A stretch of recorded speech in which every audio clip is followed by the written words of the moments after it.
Hi friend, Shilpa's channel ಹಾಸನ್ಗೆ ಎಲ್ರಿಗೂ ಸ್ವಾಗತ. ನಾನಿವತ್ತು ಪಕೋಡಾನ ಹೇಗೆ ಮಾಡೋದು ಅಂತೇಳಿ ಪಕೋಡ ರೆಸಿಪಿನ ತಿಳಿಸ್ಕೊಡ್ತಾ ಇದ್ದೀನಿ. ಬನ್ನಿ.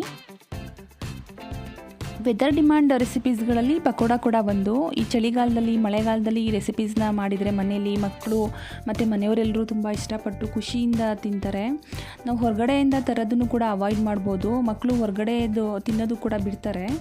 ನಾವು ಈ ಥರ ರುಚಿಯಾಗಿ ಮನೇಲೇ ನಾವು ಮಾಡಾಕಿದ್ರೆ ಹೊರಗಡೆ ಬೇಕ್ರಿ ಐಟಮ್ಸ್ಗಳನ್ನ ನಾವು ಕಂಪ್ಲೀಟಾಗಿ ಮಕ್ಕಳಿಗೆ ಅವಾಯ್ಡ್ ಮಾಡ್ಬೋದು. ಮಕ್ಕಳ ಹೆಲ್ತ್ ಕೂಡ ಚೆನ್ನಾಗಿರುತ್ತೆ. ಅವರು ಎಂಥ ಎಣ್ಣೆಲಿ ಬೇಯಿಸಿರ್ತಾರೋ ಮತ್ತು ಎಷ್ಟು ದಿನದಿಂದ ಅದನ್ನು ಸ್ಟೋರ್ ಮಾಡಿ ಇಟ್ಟಿರ್ತಾರೋ. ಹಾಗಾಗಿ ನಾನು ಈಗೇನು ಮಾಡ್ತಿದ್ದೀನಲ್ಲ, ಇದು ತುಂಬ ಕ್ವಿಕ್ಕಾಗಿ ಆಗುತ್ತೆ. ನಿಮಗೆ ಏನಂತ ಟೈಮ್ ಹಿಡಿಯಲ್ಲ. ಅಂತಹ ಇಂಗ್ರೀಡಿಯೆಂಟ್ಸ್ಗಳು ಕೂಡ ನಾನೇನು ಯೂಸ್ ಮಾಡಿಲ್ಲ. ರವೆ ಒಂದನ್ನು ನಾವು ಹೊರಗಡೆಯಿಂದ ಪರ್ಚೇಸ್ ಮಾಡಿದರೆ ಸಾಕು. ಉಳಿದಿರೋದೆಲ್ಲ ಆಲ್ಮೋಸ್ಟ್ ನಾವು ಡೈಲಿ ಯೂಸ್ ಮಾಡೋದಕ್ಕೆ ಮನೇಲಿ ಇದ್ದೇ ಇರುತ್ತೆ. ಅಷ್ಟು ಐಟಮ್ಸ್ಗಳನ್ನ ನಾನಿಲ್ಲಿ ಯೂಸ್ ಮಾಡಿದ್ದೀನಿ. ಈ ಪಕೋಡ ಮಾಡೋದಕ್ಕೆ ನಾನು ಏನೆಲ್ಲ ತೊಗೊಂಡಿದ್ದೀನಿ ಅಂದರೆ, ನಾನಿಲ್ಲಿ ಯಾವುದೇ ರೀತಿಯಾದಂತಹ ಮೈದಾನ ಯೂಸ್ ಮಾಡಿದೆ. ಚಿರೋಟಿ ರವೆನ ನಾನಿಲ್ಲಿ ಯೂಸ್ ಮಾಡಿ ಪಕೋಡನ ಮಾಡ್ತಾಯಿದ್ದೀನಿ.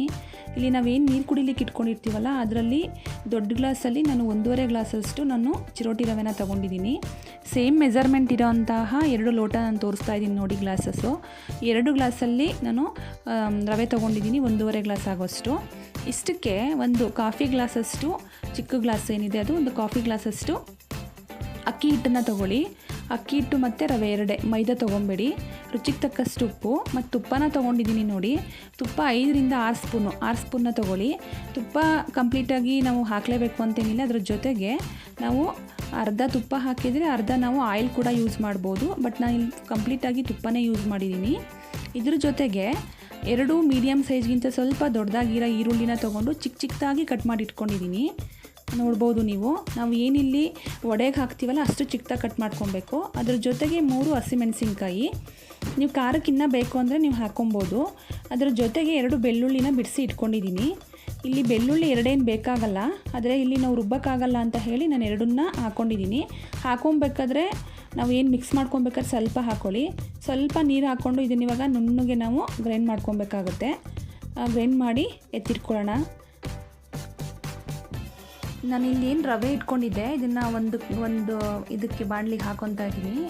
1.5 ಗ್ಲಾಸಷ್ಟು ರವೆ, ದೊಡ್ಡ ಗ್ಲಾಸಲ್ಲಿ 1.5 ಗ್ಲಾಸಷ್ಟು ನಾನು ರವೆನ ಯೂಸ್ ಮಾಡಿದ್ದೀನಿ. ಅದಕ್ಕೆ ಅಕ್ಕಿ ಹಿಟ್ಟು ಒಂದು ಚಿಕ್ಕ ಗ್ಲಾಸು, ಅಂದರೆ ಕಾಫಿ ಗ್ಲಾಸಲ್ಲಿ ಒಂದು ಚಿಕ್ಕ ಗ್ಲಾಸ್ ಅಕ್ಕಿ ಹಿಟ್ಟು, ಇಷ್ಟನ್ನು ಹಾಕ್ಕೊಂಡು ಮಿಕ್ಸ್ ಮಾಡ್ಕೊಬೇಕು. ಇದಕ್ಕೆ ನಾವು ಹೆಚ್ಚಿಟ್ಕೊಂಡಿದ್ವಲ್ಲ ಈರುಳ್ಳಿ ಮತ್ತು ಹಸಿಮೆಣಸಿನ್ಕಾಯಿ, ಈ ಎರಡನ್ನೂ ಕೂಡ ಇದಕ್ಕೆ ಹಾಕ್ಕೊತಾ ಇದ್ದೀನಿ.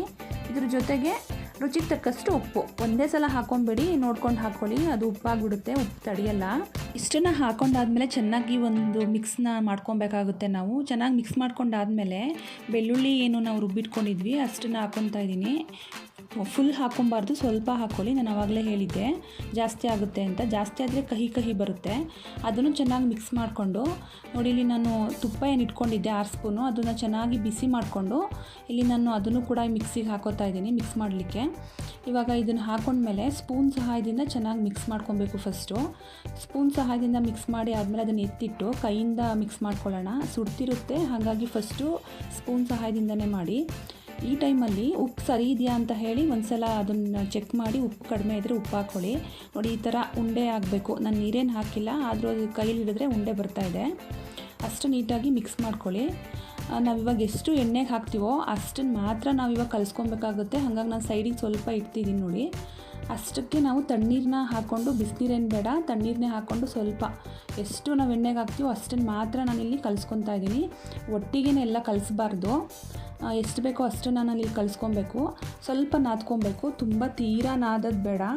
ಚಕ್ಲಿ ಹಿಟ್ಟಷ್ಟು ನಾದಬಾರ್ದು, ಸ್ವಲ್ಪ ತಕ್ಕ ಮಟ್ಟಿಗೆ ನಾವು ನಾದ್ಕೊಂಡು ಇಟ್ಕೊಬೇಕು. ಈ ಥರ ಎಣ್ಣೆಗೆ ನಾನಿಲ್ಲಿ ಎಣ್ಣೆ ಕಾಯಕ್ಕೆ ಇಟ್ಟಿದ್ದೆ, ಎಣ್ಣೆ ಕಾದಿದೆಯಲ್ಲೋ ಅಂತ ಚೆಕ್ ಮಾಡೋದಕ್ಕೆ ಸ್ವಲ್ಪ ಹಾಕ್ತಾಯಿದ್ದೀನಿ. ಅದು ಮೇಲೆ ಬರ್ತಾಯಿದೆ.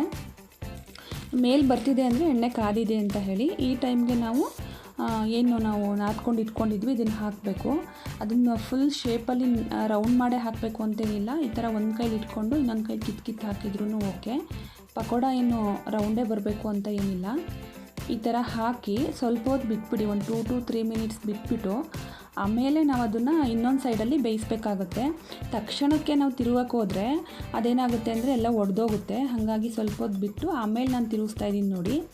ಅದು ನೀಟಾಗಿ ಹೊಂಬಣ್ಣ ಬರೋವರೆಗೆ ನಾವು ಅದನ್ನು ಬೇಯಿಸಬೇಕಾಗುತ್ತೆ. ಅದು ಬೇಯೋ ಅಷ್ಟರಲ್ಲಿ ನೆಕ್ಸ್ಟು ನಾವು ಎಣ್ಣೆ ಹಾಕೋದಕ್ಕೆ ಮತ್ತೆ ನೋಡಿ ನಾನು ನೀರನ್ನು ಕಲಿಸ್ಕೊಂಡು ಇಟ್ಕೊತಾ ಇದ್ದೀನಿ.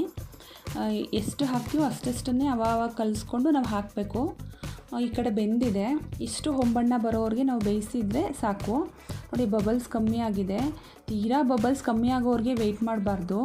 ಆ ಥರ ನಾವು ಬಬಲ್ಸ್ ಎಲ್ಲ ತೀರಾ ಕಮ್ಮಿ ಆಗೋವರೆಗೆ ವೆಯ್ಟ್ ಮಾಡಿದರೆ ಅದು ಸೀದೋಗುತ್ತೆ, ಟೇಸ್ಟ್ ಬರಲ್ಲ. ಈ ಟೈಮ್ಗೆ ನಾವು ಎತ್ತಿಟ್ಕೊಂಡ್ರೆ ಸಾಕು. ಈ ಥರ ಎಲ್ಲದನ್ನು ಬೇಯಿಸ್ಕೊಳ್ಳಿ. ನೋಡಿ ಎಷ್ಟು ನೀಟಾಗಿ ಬಂದಿದೆ, ತುಂಬ ಚೆನ್ನಾಗಾಗಿದೆ. ಮಕ್ಕಳು ತುಂಬ ಇಷ್ಟಪಟ್ಟು ಸಂಜೆ ಟೈಮ್ ಸ್ನ್ಯಾಕ್ಸ್ನ ತಿಂದರು. ನಾನು ಇನ್ನಿಷ್ಟು ಇಂಗ್ರೀಡಿಯೆಂಟ್ಸ್ನ ಆ್ಯಡ್ ಮಾಡಿ ಮಾಡೋದನ್ನು ಹೇಳ್ಕೊಡ್ತೀನಿ. ಬಟ್ ಇಷ್ಟಕ್ಕೇ ತುಂಬ ಚೆನ್ನಾಗಿ ಬಂದಿತ್ತು, ತುಂಬ ಟೇಸ್ಟಿಯಾಗಿ ಕೂಡ ಇತ್ತು. ಇದಕ್ಕೆ ಕಡಲೆ ಬೀಜ ಮತ್ತು ಸಾಂಬಾರು ಬೀಜ ಎರಡನ್ನೂ ಕೂಡ ಹಾಕಬೇಕಾಗುತ್ತೆ. ಬಟ್ ಇಲ್ಲಿ ನಾನು ಹಾಕದೆ ಮಾಡಿದ್ದೀನಿ, ಆದರೂ ಕೂಡ ತುಂಬ ಚೆನ್ನಾಗಿ ಬಂದಿದೆ. ನೆಕ್ಸ್ಟು ಅದನ್ನೆಲ್ಲ ಹಾಕಿ ಮಾಡೋದನ್ನು ಕೂಡ ನಾನು ನೆಕ್ಸ್ಟ್ ಹೇಳ್ಕೊಡ್ತೀನಿ ಫ್ರೆಂಡ್ಸ್. ಇವಾಗ ಇದನ್ನು ನೀವು ಟ್ರೈ ಮಾಡಿ ಹೇಗಿತ್ತು ಅಂಥೇಳಿ ನನಗೆ ಕಮೆಂಟ್ಸಲ್ಲಿ ತಿಳಿಸಿ. ನನ್ನ ಚಾನಲ್ನ ಸಬ್ಸ್ಕ್ರೈಬ್ ಮಾಡ್ಕೊಳ್ಳಿ, ಪಕ್ಕದಲ್ಲಿರೋ ಬೆಲ್ ಬಟನ್ನ ಕ್ಲಿಕ್ ಮಾಡಿ. ನಿಮಗೆ ಇಷ್ಟ ಆದರೆ ಲೈಕ್ ಕೊಡಿ. ರಿಲೇಟಿವ್ಸ್ಗೆ, ನೋಯಿಂಗ್ ಫ್ರೆಂಡ್ಸ್ಗೆ ಈ ರೆಸಿಪೀಸ್ನ ಶೇರ್ ಮಾಡೋದ್ರ ಮುಖಾಂತರ ನಂಗೆ ಸಪೋರ್ಟ್ ಮಾಡ್ತಾ ಹೋಗಿ. ನಾನು ಇದೇ ರೀತಿ ಹೆಚ್ಚು ಹೆಚ್ಚು ರೆಸಿಪೀಸ್ಗಳನ್ನ ಹಾಕ್ತಾ ಹೋಗ್ತೀನಿ. Thank you friends.